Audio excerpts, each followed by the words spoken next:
नीलारविन्द सुहृदा सदृशं प्रसादे तुल्यं तथा महसि तोयजबाधवेन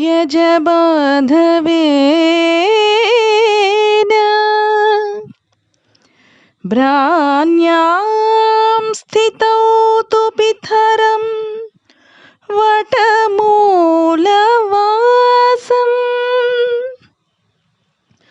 संस्मारयन्तम् अचलं तम् अनुस्मरामः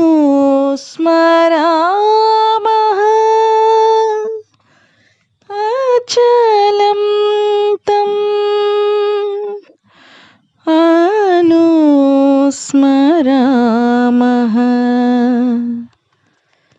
अनुस्मरामः.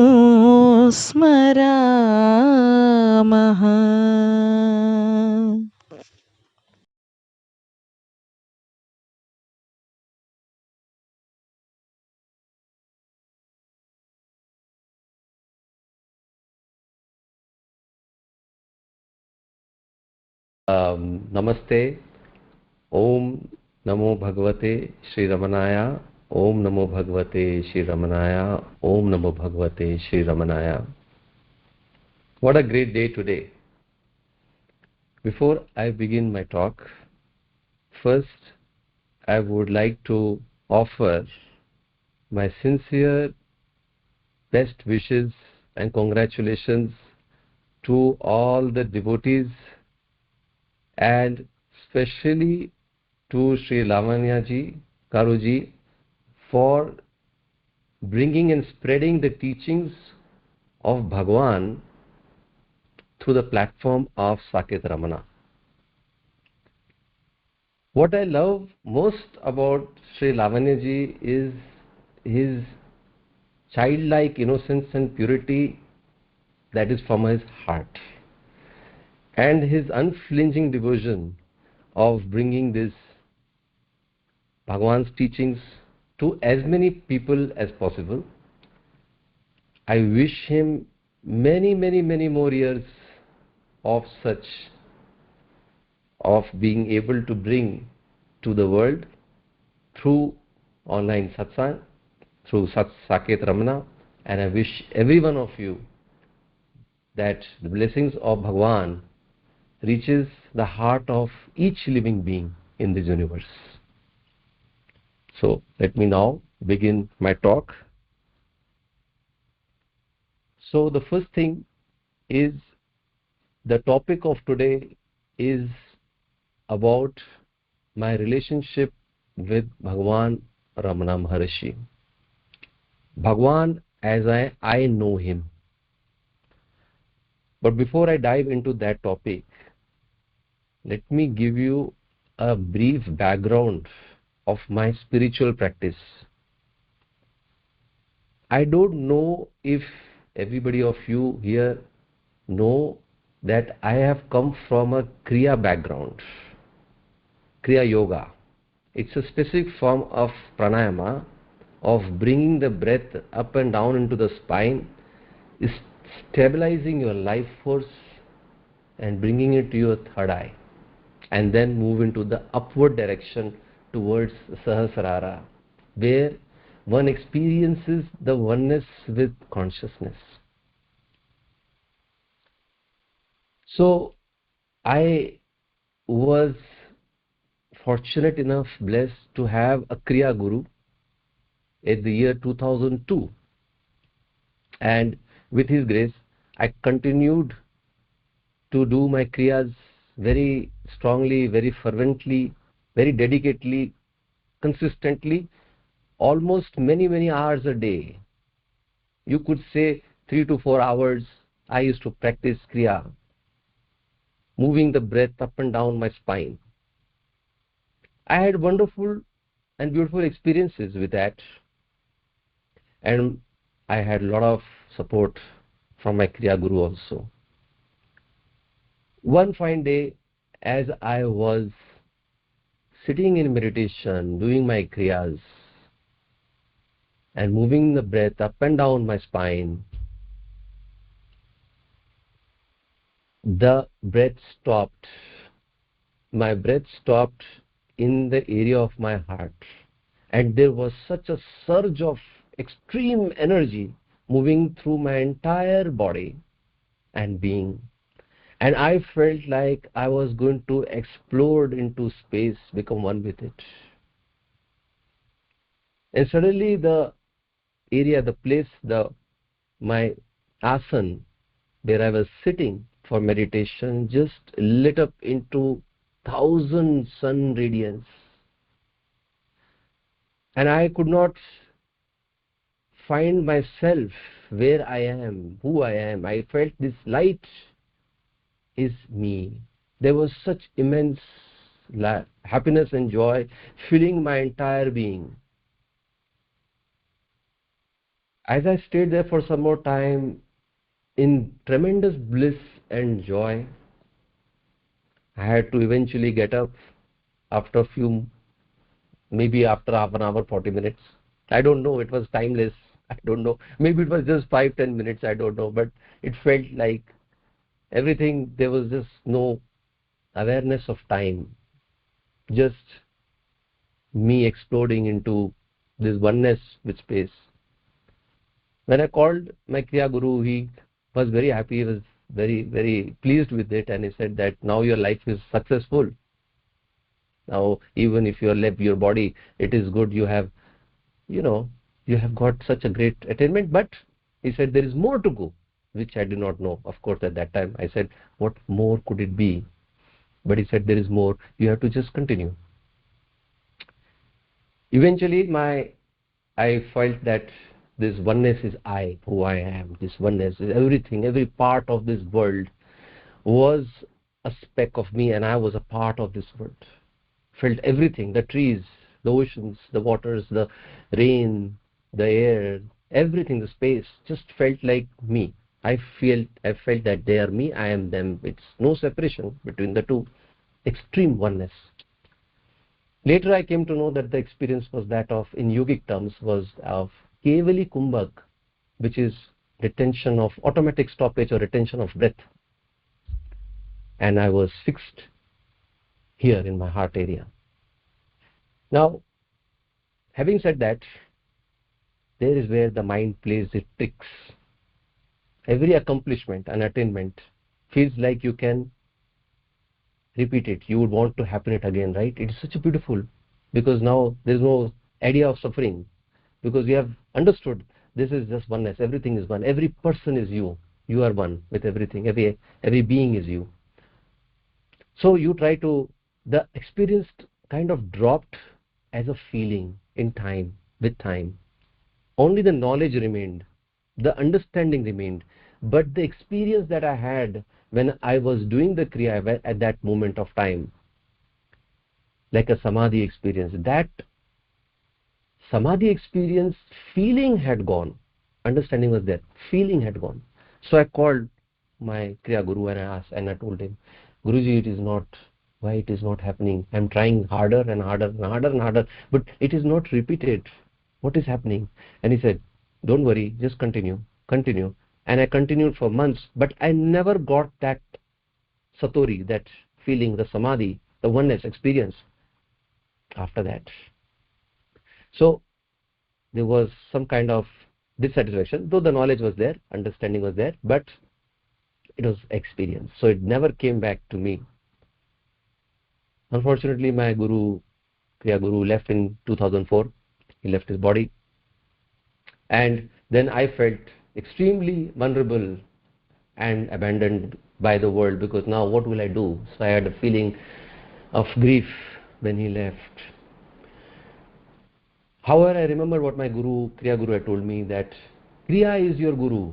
So do your Guru, do your Kriyas properly, do your pranayamas without thinking of anything, just continue. So I continued but it never happened again. I continued for many more months. Never, no. I had other experiences, but the same experience of oneness was never repeated after that. One fine day, I made a vow, a pledge, a sankalp, that I'm sitting for as many hours. Usually I used to sit for 2 hours, 1.5 to 2 hours in meditation, sitting one place. I said, this time I'm going to sit for no matter how much time. If my breath does not automatically stop, I will continue to do no matter what happens. And I told my family members everything. Don't put anything, food, nothing. No, I am just, if I don't come out, I don't come out. I had become so, you can say, frustrated with this whole thing, that why it is not happening. As a seeker, as someone who had tasted it, there was a form of, I would say, a desire, a greed. I must have that again. I must have that again. So continue. Anyway, I continued with my sadhana of bringing the breath up and down my spine relentlessly, without stopping. And so many kriyas I did, so many pranayamas I did. And then suddenly there was a voice that I heard from my inner ears.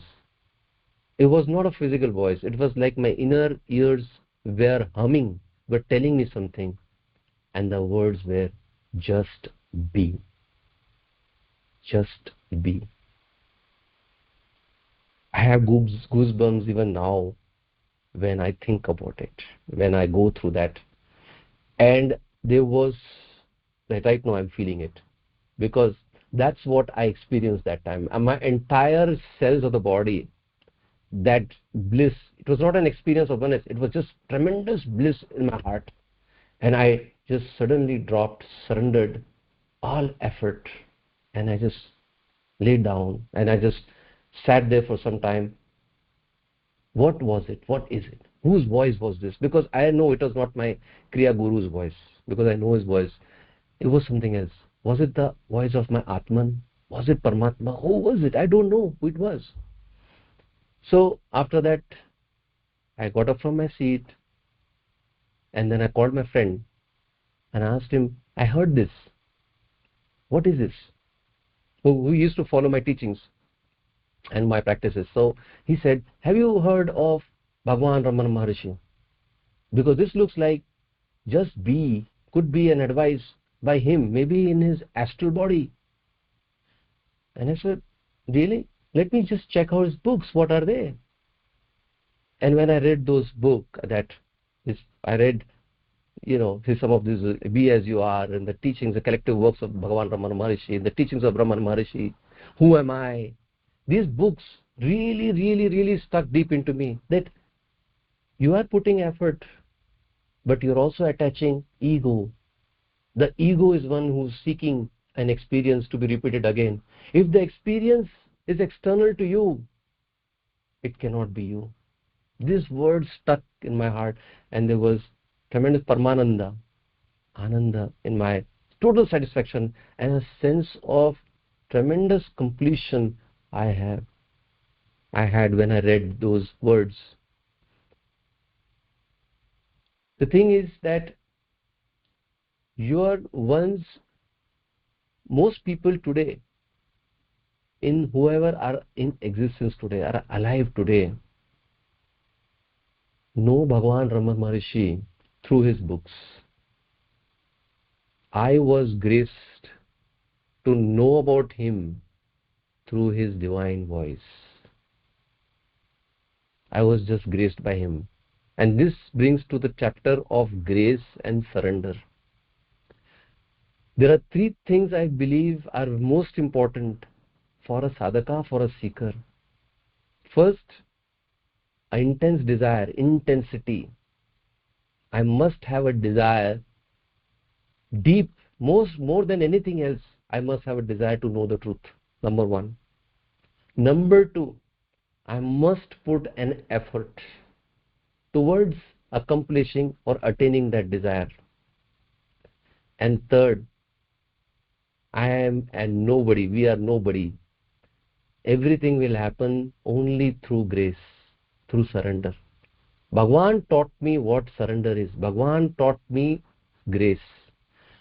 I could put thousands of efforts. I could have great intensity in my practice, but I was still unhappy. I was still dissatisfied. It was only when I surrendered at the feet of Bhagwan, totally, even my effort, even my intensity, even my desire, even my intention, everything, even my sankalpa, my will, everything at his feet, then it happened.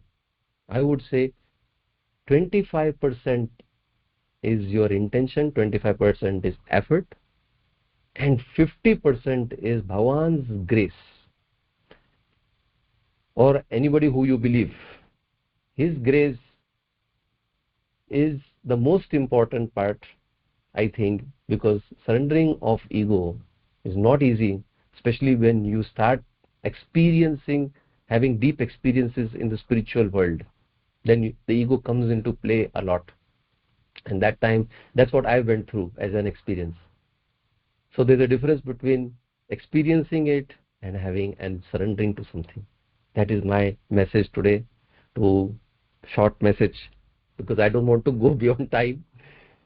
And again, I wish all of you that Bhagwan's grace is always there. It is always shining on all of us. Only thing is, we need to receive that. Yes, we put our effort, we put endeavors into everything, but every time we put an effort or an endeavor to something, remember, along with it, 50%. This is just 25%. 50% is Bhagwan's grace. Watch, see him, look at him, feel him through his teachings. Maybe you can hear him too. Maybe he will touch you in ways different, maybe in different ways. Maybe not a voice, maybe something else. But he certainly will. That is my message today. Thank you, Lavanya ji, again, for being such a wonderful, humble person, and what an initiative you're taking of bringing Bhagwan's teachings, which are touching so many people's lives, and I'm sure it will touch many, many more people tomorrow and in days to come. Yes.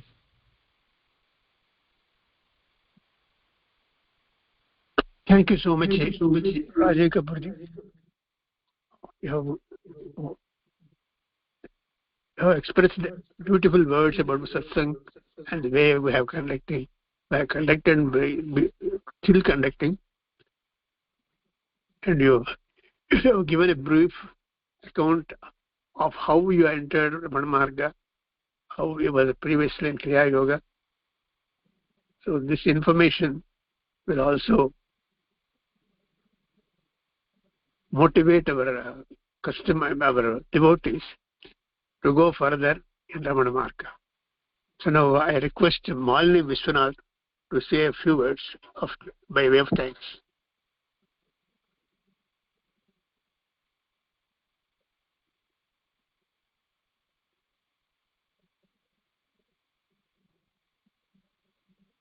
Namaskar and pranams, Rajiv Kapur ji. As your good self had rightly put it, and so did our mentor, Sri P.V.Lavanya Rao garu. It's each time, I think it's just not enough as ordinary mortals being in this process of janma, knowing not how many janmas we need to be on this planet.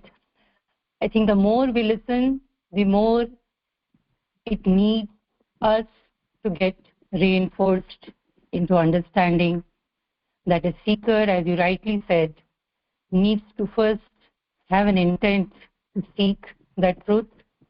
The second is the effort that comes from his end, which has to be so pure and so unconditional. And the rest, 50%, is just grace. And indeed, grace flows, as Bhagwan says, and as Lavanya Rao uncle would often say, Bhagwan's grace is ever flowing. And it is also equally beautiful to learn of how you had this tryst with Bhagwan's voice coming to you and creating that awakening in you. Thank you once again for being here on this special day, and we hope to be, partaking of more such pearls of wisdom from you, Rajiv Kapur ji. Thank you once again. Thank you, Malini ji. Thank you, Lavanya ji, and thank you everyone in SAKET Ramana to always invite me for such beautiful occasions. I feel it is my privilege, it's an honor, and that whatever I speak, whenever I speak about Bhagavan, I feel again same oneness with everyone. Everyone is a seeker. I'm also, have been a seeker, and Bhagavan always loves that you should continue to be on the path, no matter what. We don't know how many janmas are there, or whether there is a janma also or not. The illusion of janma will one day leave everyone. That is, I'm sure. A time will come for that. Okay. Thank you. Thank you.